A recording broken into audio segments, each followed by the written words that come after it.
Psaume 119, versets 142 à 144 dit: Ta justice est une justice éternelle, et ta loi est la vérité. La détresse et l'angoisse se sont emparées de moi, mais tes commandements font mon plaisir. Tes instructions sont éternellement justes, donne-moi l'intelligence pour que je vive. Amen. Amen. Ta justice est une justice éternelle, et ta loi est la vérité. Nous avons une certaine idée de ce que peut représenter la justice. La justice n'a pas de parti pris. La justice ne fait pas de favoritisme. La justice ne regarde pas, bon encore ça revient au même puisque c'est un exemple, mais la justice ne regarde pas à la couleur de peau ou au bien matériel pour être appliquée. La justice s'applique en fonction du droit. Amen. En fonction de la loi qui est écrite. Ici, il est écrit que la loi est la vérité. La loi qui est la vérité, c'est la base de la justice de Dieu. Et Dieu, quand il applique sa justice, il regarde à sa parole. Et la justice de Dieu, ça ne regarde pas à est-ce que tel est un ancien ou l'autre c'est un nouveau. Ah ben c'est un nouveau, donc je ne vais pas lui faire justice et puis l'ancien il va faire ce qu'il veut. Non. Personne n'est au-dessus de cette justice-là. Amen. Personne n'est au-dessus de la justice de Dieu. Que tu sois un ancien pasteur, que tu sois un diacre, que tu sois converti depuis même plusieurs siècles, tu n'es pas au-dessus de la justice de Dieu. Et il est important que chacun s'en rappelle. Quand tu es conscient de cela, tu ne peux que marcher dans la crainte de Dieu. Parce que tu sais que la manière dont tu fais, le mal aux gens, Dieu peut te le rendre même si tu es ancien. Et souvent, ça le problème, c'est que certains pasteurs ou certains chrétiens qui savent qu'ils sont venus dans le Seigneur avant certaines personnes vont vouloir les dominer, les assujettir et avoir un certain comportement pour démontrer que c'est eux qui étaient là avant, ou c'est eux qui faisaient ceci, c'est eux qui sont ceux-là. Mais Dieu ne regarde pas ce genre de choses. Il y a l'histoire de Jésus, à un moment donné, il donne une parabole par rapport aux ouvriers dans le champ. Certains sont là depuis le matin, certains sont arrivés à une autre heure un peu plus tardive, et il y en a quelques-uns qui sont arrivés, mais vraiment tardivement dans le champ. Et puis, ceux qui sont arrivés en dernier, là, ils ont une récompense plus grande que ceux qui étaient là en premier. Ceux qui étaient là en premier se sont plaints, parce qu'ils ont estimé qu'ils étaient là depuis le départ, et ils n'ont pas eu la même récompense. Mais le Seigneur a dit que lui, il est juste, il sait pourquoi il fait ça. Amen. Amen. Donc, la justice de Dieu, ce n'est pas la justice des hommes. Nous regardons la justice de Dieu et nous voulons que Dieu applique sa justice, mais nous, quand nous pensons à la justice de Dieu, nous ne pensons pas que Dieu a sa propre justice à lui. Nous voulons que Dieu agisse comme nous voulons qu'il agisse. On voit Pierre dans le jardin de Gethsémani lorsque les Romains viennent chercher Jésus. Pierre, qu'est-ce qu'il fait? Il veut défendre Jésus. Il coupe l'oreille d'un Romain parce que pour lui, personne ne doit toucher à son maître. Personne ne doit faire ceci. Mais Pierre, Jésus lui dit que ce n'est pas ce qu'il doit faire. Il a pris l'oreille et il a recollé ça à la tête du Romain. Donc, l'image de la justice de Jésus selon Dieu, c'est pas nous, notre justice. Il dit ensuite, la détresse et l'angoisse se sont emparées de moi, mais tes commandements font mon plaisir. Alléluia. On sait pourquoi David dit ça avec tout ce qu'il a traversé. Saül qui l'a poursuivi par-ci, par-là. Les souffrances déjà qu'il a vécues étant jeune. Plus la persécution de Saül. Et en plus de cela encore, la malédiction qui est venue sur sa vie lorsqu'il a tué Uri. Parce que l'épée ne s'est plus jamais éloignée de sa maison, le Seigneur l'a dit. Tout ça là, les souffrances qu'il a vécues, il a dit, Seigneur, la détresse et l'angoisse se sont emparées de moi, mais tes commandements font mon plaisir. Amen. Amen. L'enfant de Dieu doit savoir que lorsqu'il est en proie au doute, lorsqu'il est en proie à la peur, à l'angoisse, à toutes sortes de choses, sa solution, c'est la parole de Dieu. Amen. Sa solution se trouve dans la parole de Dieu. Beaucoup de chrétiens parlent de dépression, de stress, de plein de genres de choses. Si nous avons une relation avec la parole, si nous sommes constamment dans la parole, si nous avons une relation vraiment intime, une relation étroite avec le Saint-Esprit, nous ne pourrons pas céder à ces choses-là. Nous sommes êtres humains, donc il peut arriver que nous passons par ces choses-là. Mais avec la parole de Dieu que nous avons, Nous ne pouvons pas être vaincus, écrasés. Amen. Euh, Amen. Toutes ces choses ne peuvent pas l'emporter sur nous. C'est pas possible. Amen. Un chrétien peut passer par ces choses-là, c'est vrai. Mais lorsque le chrétien réalise qu'il a Dieu avec lui, il ne peut pas être vaincu par ces choses-là. Amen. Ce n'est pas possible. Amen. Les chrétiens, les païens ont des médicaments pour lutter pour tout ça. Ils ont leur solution. Mais nous aussi, nous avons notre solution. Amen. Il faut vraiment que nous nous en rendions compte. Et encore une fois, je reviens une fois encore à l'idée de la justice qui est basée sur la parole. Le monde a sa manière de voir les choses, mais nous avons notre manière de voir les choses avec la parole de Dieu.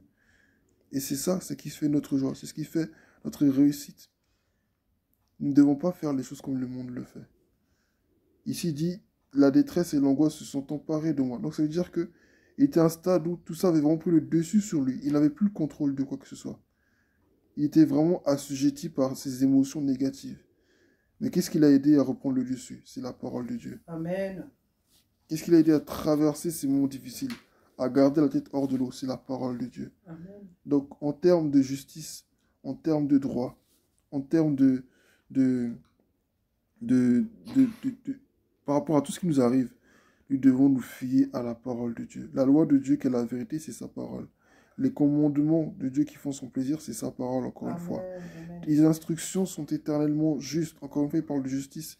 Des instructions. Donc, quand Dieu nous dit, va ici, va là-bas, ne va pas ici, ne va pas là-bas, ne parle pas à telle personne, sors de tel groupe, sors de telle ville, sors de cette église. Je ne veux plus que tu appelles cette personne. Quand cette personne t'appelle, ne décroche pas. Le Saint-Esprit, c'est toute chose. Tes instructions sont éternellement justes. Non, mais cette personne, sinon, elle est gentille. Cette personne ne m'a rien fait. Mais cette personne, elle a des amis. Dieu sait pourquoi tu dis de ne plus parler à cette personne. Dieu sait pourquoi. Dieu sait pourquoi. Dieu n'attendra pas forcément que les gens nous fassent des choses d'abord pour que là, après, on s'asseye et qu'on dise, ah Seigneur, rends-moi justice. Non. Dieu nous prévient souvent. Dieu peut ne pas nous prévenir, hein, parce qu'il y a des épreuves des fois qu'il veut qu'on traverse. Il peut arriver qu'on vit des moments et on se serait dit, mais peut-être que c'est moi qui n'ai pas été assez attentive. Non, Dieu veut que tu passes par là. Amen. Amen. Mais il y a des choses, parfois, au fond, nous savons très bien que Dieu nous avait parlé. Mais on n'a pas écouté.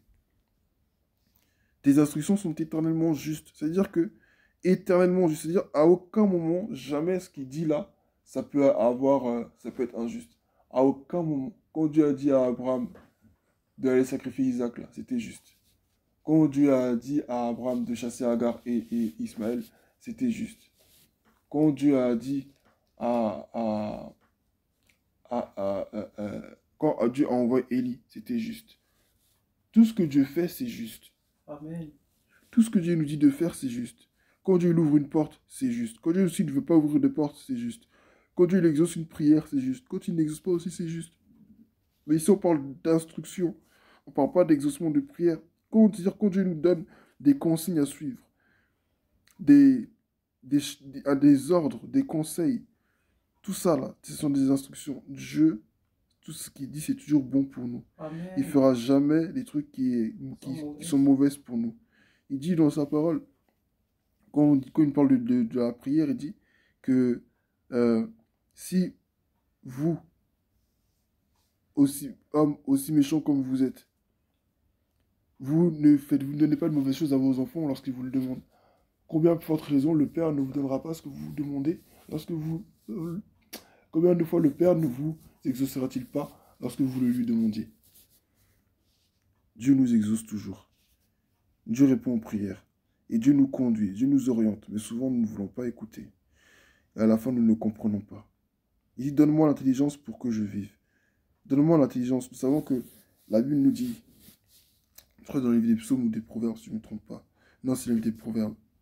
Que le commencement de la sagesse, le commencement de l'intelligence, c'est la crainte de l'Éternel. Mais la crainte de l'Éternel, elle est basée sur quoi? Sur la parole de Dieu, encore une fois. Donc, ce qui nous fait vivre, ce qui nous permet de vivre heureux et épanoui, ce qui nous permet de vivre la paix, la joie que Jésus donne, que le monde ne peut pas nous donner, c'est la parole de Dieu. C'est l'application de cette parole. Et je ne dis pas que c'est facile, mais il faut vraiment que nous ayons nos pas rangés dans le sens de cette parole. Il faut vraiment que nos pensées, nos vies soient rangées en en fonction de cette parole-là. Amen. Ta justice est une justice éternelle. Ta loi est la vérité. Alléluia. La détresse et l'angoisse se sont emparées de moi. Mais tes commandements font mon plaisir. Tes instructions sont éternellement justes. Donne-moi l'intelligence pour que je vive. Dieu il a des bons plans pour nous. Amen. Dieu veut faire de grandes choses dans nos vies.